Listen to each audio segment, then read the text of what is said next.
రామానాయుడు గారు బాగానే డ్రామాలు చేస్తున్నాడు. ప్రజల మధ్య నుంచి వచ్చిన నాయకుడు నిమ్మల రామానాయుడు. మన మాదిరి మసాజులు చేసుకుంటా రూమ్లో కూర్చోలా, సంజనా సుకన్యాలతో ఫోన్ మాట్లాడతా ఆయనేమి ఇది చేయాల. ఆయన మాదిరి బెట్టింగ్లు వేసుకుంటా చెన్నైలోను నెల్లూరులోను పబ్బాలు కొట్ల. పోలవరం ప్రాజెక్టుని పుష్కరాల లోపే పూర్తి చేసి నీళ్లు ఇస్తామన్నారు. చూద్దాం దాని గురించి ఎంతవరకు ఇస్తారో ఏంటో. మనం ఎప్పుడు పూర్తి చేస్తామన్నావో చెప్పు, మనం ఎందుకు పూర్తి చేయలేకపోయినావో చెప్పు, మనం ఎంతవరకు ఖర్చు పెట్టగలిగినావో చెప్పు, ఎంత పర్సెంటేజ్ పూర్తి చేశాం మనం పనులు అని చెప్పు. ఈ నిశానే మాటలు ఎందుకు?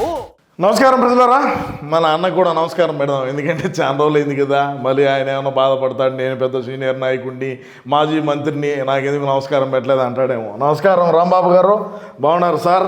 చాలా రోజులు అయిపోయింది మిమ్మల్ని ఇట్లా చూడటం. కొంపల మీద రాళ్ళు వేసేపటాంచి పెద్దగా బయటికి రాలేదు, మరి బయటకు వచ్చి మాట్లాడుతున్నాడు. నేను ఆనాడు కూడా చెప్పడం జరిగింది, ఎందుకంటే మనం చేస్తున్నటువంటి వ్యాఖ్యలకు కొంపల మీద రాళ్ళు వేస్తారని చెప్పిన సాయంత్రానికి కొంపల మీద రాళ్ళు వేసే ఉన్నారు.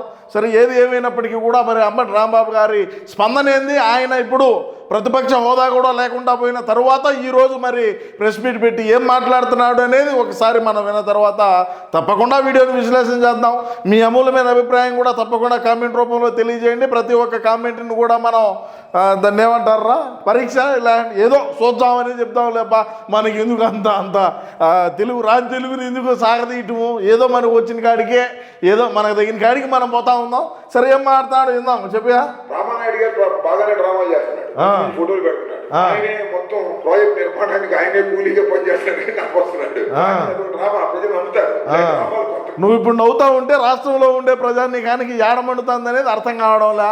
దగ్గర ఉంటే బాగుండు. రామానాయుడు బాగానే డ్రామాలు చేస్తున్నాడు, బాగానే అంటే ఆయన ఎక్కడైతే ప్రాజెక్టు పనులు జరుగుతున్నాయో అక్కడికి స్వయంగా ఆయన పోయి ఆయనే అక్కడ ఉండేటువంటి అధికారులతో మాట్లాడటం, అక్కడ ఉండే ఇంజనీర్లు అడిగి తెలుసుకోవడం, అక్కడ ఉండేటువంటి కార్మికులు ఎవరైతే ఉంటారో వాళ్ళతో కలిసి మమేకమై ఆడ జరిగేటువంటి పనులు ఈయన పరీక్షించడం, దాన్ని ఏమంటారు, పర్యవేక్షణ సరే ఏందంటారు దాన్ని, ఏమంటారా దాన్ని, ఏదో మనకు తెలియదు అన్ననన్ను అడిగి తెలుసుకోవాలా. సరే, ఏం మాట్లాడో ఇందా ఉండు.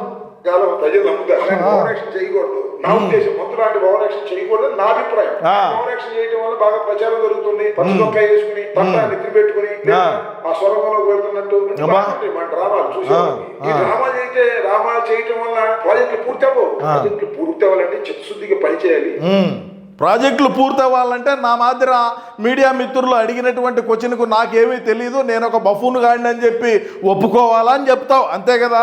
ఇప్పుడు మంత్రి నిమ్మల రామానాయుడు పోలవరం కావచ్చు, వెలుగొండ కావచ్చు, అదేవిధంగా కాలువల పనులు కావచ్చు, అదేవిధంగా ఎక్కడైనా ఇరిగేషన్కి సంబంధించి ప్రాజెక్టులకు సంబంధించి ఏదైనా అక్కడ ఏదైనా మరమ్మతులు చేపట్టాలన్నా అక్కడ పనులు ఎంతవరకు పనులు జరుగుతున్నాయి, ఎంత మేరకు, అంటే మనం అధికారంలో ఉన్నప్పుడు మన అన్న ముఖ్యమంత్రిగా ఉన్నప్పుడు మీలాంటి పౌరంభోగులు మంత్రులుగా ఉన్నప్పుడు ఏ విధంగా పనులు జరిగినాయి ఏందని చెప్పి స్వయంగా ఆయనే అధికారులతో మాట్లాడి అధికారులతో సమావేశమై అక్కడ ఏమి జరిగింది ఏందని ఆ మ్యాప్ పెట్టుకొని చూస్తే మనలాంటి పౌరంభోగులందరూ ఇండలో కూర్చొని మ్యాపులు చూస్తారు. అబ్బా ఏడిది అయిపోయింది, దీనికి ఇంత ఎస్టిమేషను, దీనికి ఇన్ని కోట్లు ఆ కంపెనీకి ఇండి, ఆ కంపెనీ కానించి నాకు ఇంత పర్సంటేజు, నీకు ఇంత ఇచ్చానని చెప్పి మనం మాట్లాడుకుంటామరా బోకు. నీకు అర్థమవుతుందా? నిమ్మల రామానాయుడు అటు చేయడంలే. నిమ్మల రామానాయుడిని ఈడ ఖచ్చితంగా మనం అభినందించాల్సిందే. ఆయన ఏం నాకు చుట్టము కాదు, లేకంటే మా మేనమామ కూడా కాదు. ఇంకొక విషయం ఏందిరా అంటే, నేను ఇది ఏమి తెలియజేస్తున్నానంటే, ఇప్పుడు ఆయన మంత్రి అయిన తర్వాత కాదు ప్రజలారా, ఆయన మంత్రి అయిన తర్వాతనే కాదు, ఆయన నియోజకవర్గంలో ఏ విధంగా కరోనా సమయంలో నియోజకవర్గ ప్రజలకు అండగా ఉన్నాడు. ఏదైనా విపత్తు వచ్చినప్పుడు వర్షాలు ఏదైనా సరే ఆ మునక ప్రాంతాలకు స్వయంగా ఆయనే పోయి ఏ విధంగా ప్రజల కష్ట సుఖాలను తెలుసుకొని స్వయంగా ఆయనే రంగంలోకి దిగి ఏ విధమైనటువంటి నేను ఒక శాసనసభ్యుడిని అని చెప్పి ఆయనేం మన అలా సైరన్ వేసుకొని తిరగలా. ప్రజల మధ్య నుంచి వచ్చిన నాయకుడు నిమ్మల రామానాయుడు. అది మనం అవునన్నా కాదన్నా రాష్ట్రంలో ఉండే ప్రజానీకానికి తెలుసు ఆయన ఏ విధమైనటువంటి పని చేస్తున్నాడు, ఏ విధంగా ప్రజలకు అందుబాటులో ఉంటాడు, ఏ విధంగా ప్రజల కష్టాలు తెలుసు, ఏ విధంగా ప్రజలకు ఆయన ద్వారా సేవలు ఏ విధంగా ప్రజలు లబ్ధి పొందుతున్నారు అనేది కూడా పొందిన వాళ్ళకు తెలుస్తుంది. మన మాదిరేమో ఆయనేమి ఇంట్లో కూర్చోలా, మన మాదిరేమో ఆయనేమి వెలుగొండ ప్రాజెక్ట్ అది మ్యాప్ వేసుకొని ఏమి ఇండల్లో కూర్చొని ఏసీ రూమ్లో ఏముండా స్వయంగా ఆయనే పోయి టన్నల్లో ఏ విధంగా పనులు జరుగుతున్నాయి, ఎంత మేరకు పూర్తి చేయగలుగుతున్నాం, ఎప్పటికి ప్రాజెక్టు పూర్తి అవుతుంది, ఏంది కథ, ఏంది కమామిష్ అని కాడికి పోయి కార్మికులతో కలిసి పనిచేసినాడు, కార్మికులతో కలిసినాడు, కార్మికుల దగ్గరికి పోయినాడు, ఆడ అధికారులతో సమీక్ష పెట్టినాడు, ఏ విధంగా మనం ముందుకు తీసుకోబోతున్నామని వివరించినాడు రా. మన మాదిరి మసాజులు చేసుకుంటా రూమ్లో కూర్చోలా, సంజనా సుకన్యాలతో ఫోన్ మాట్లాడతా ఆయనేమి ఇది చేయాల. ఇంకొక ఆయన ఉన్నాడు అనిల్ కుమార్ యాదవ్, ఆయన మాదిరి అవి బెట్టింగ్లు వేసుకుంటా చెన్నైలోను నెల్లూరులోను పబ్బాలు కొట్లా. ఆయన స్వయంగా గ్రౌండ్లో పోయి తెలుసుకుంటున్నాడు. అది తప్ప ఆయన తట్టమట్టి నెత్తిన పెట్టుకుంటాడు. నీకు డ్యాన్స్ ఏం జరిపోయి నీ బతుకేడా? మనం ఏడైనా సరే నలుగురు కనబడితే సింధులేం జరిపోయాయి మన బతుకంతా కూడా. మనం ఏడికి పోయినాం, మనం ఎక్కడికి పోయినాం, ఏ ప్రాజెక్టునైనా సరే సందర్శించినటువంటి దాఖలాలు చరిత్ర ఉన్నదా నీదేమైనా? నువ్వు ఎక్కడైనా సరే చెప్పు. అదేవిధంగా అంగా మాట్లాడుతున్నాడు, చూద్దాం ప్రజలారా ఒకసారి మీరు వినండి.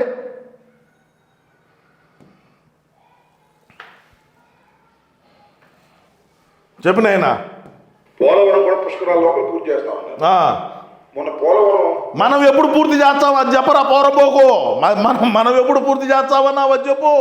మనం అనిల్ కుమార్ యాదవ్ 2022కి పూర్తి చేస్తామని చెప్పినాడు. మళ్ళీ నువ్వు ఎక్కిన తర్వాత మంత్రిగా నువ్వు వచ్చిన తర్వాత నీ బతుక్కి నువ్వు అది ఎప్పుడు పూర్తి చేస్తావో ఆ డయాఫ్రమ్ పోలేదో ఒక వాలేదో తేడా తెలీదు. మనం ఆడ స్క్రాప్ అమ్ముకు దొబ్బినటువంటి చరిత్ర మంది పోలవరం గురించి మనం మాట్లాడే అర్హత లేదు. మనం పోలవరం గురించి మాట్లాడే అర్హత లేదు మనకు. మనం అధికారంలో ఉన్నప్పుడు నువ్వు మంత్రిగా ఉన్నప్పుడు ఎన్నిసార్లు పోలవరాన్ని సందర్శించినావు, ఎంత మేరకు పనులు పూర్తి చేసినామని చెప్పగలిగే దమ్ము ధైర్యం ఉంటే మరి రా బయటకు చెప్పు. రాష్ట్ర ప్రజానీకానికి వివరి. లేదు పోలవరానికి పోలవరం కాదు ఇప్పుడు నీకేం పెరిగేం పొగేసే పని ఏమి లేదు కదా, ఏమి లేదు కదా అంట.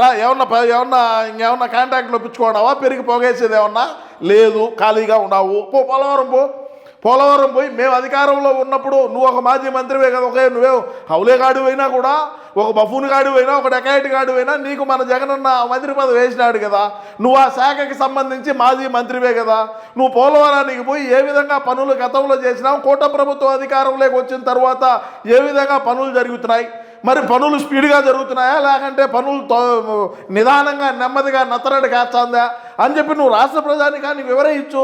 మేము అధికారంలో ఉన్నప్పుడు ఇంత మేరకు మేము పనులు పూర్తి చేయగలిగినాం, కూటమి ప్రభుత్వం అధికారంలోకి వచ్చిన తర్వాత దేనికి స్పీడ్ పెంచలేకపోతుందని చెప్పి అడుగు. నీలో కలేజా ఉంటే అది నేను కూర్చోవడం పోలవరం నీ గుడుగా అలా చెప్పుగా. చాలా కామెంట్స్ వచ్చినాయి, మీరు చూసారు లేదు? వచ్చినాయి.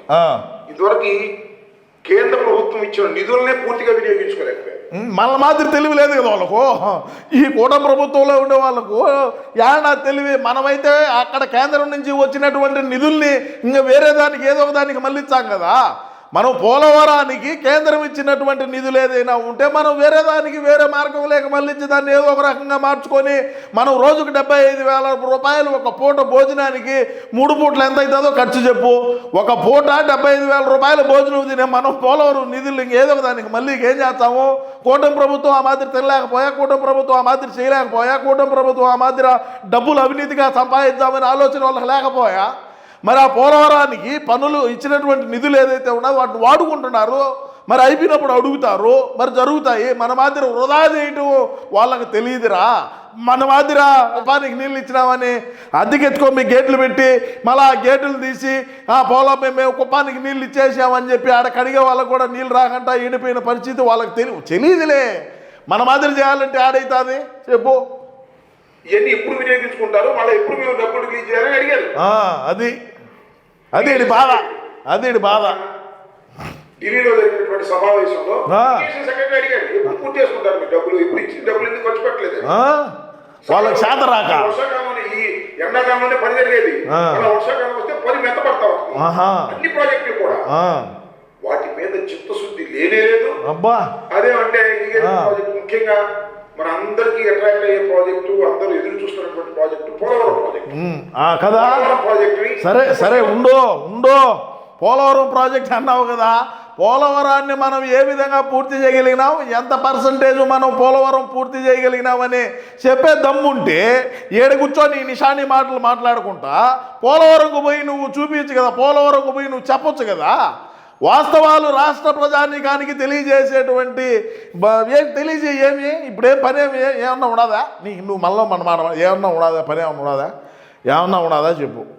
ఏం పని లేదు. మరి ఇంక అట్టేటప్పుడు అడిగి పోయి ఏమి ఎంతవరకు పనులు జరిగినాయి ఏందని కనుక్కొని రాష్ట్ర ప్రజానీకానికి తెలియజేయచ్చు కదా. ఏడు కూర్చొని ఈ మాటలు ఎందుకు, ఈ పకోడీ మాటలో చెప్పు.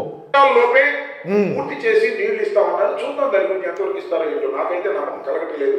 నీకు ఎప్పుడు కలగదు, నీ బతుకు ఎప్పుడు కలగదు.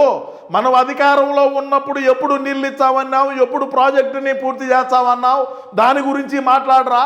మనం ఎందుకు పూర్తి చేయలేకపోయినామో చెప్పు, మనం ఎంతవరకు ఖర్చు పెట్టగలిగినామో చెప్పు, ఎంత పర్సంటేజ్ పూర్తి చేసాం మనం పనులు అని చెప్పు. ఈ నిశానీ మాటలు ఎందుకు, ఎందుకు అంటా నేను చెప్పు. ఎవడు నమ్ముతాడు అమ్మటి రాంబాబు?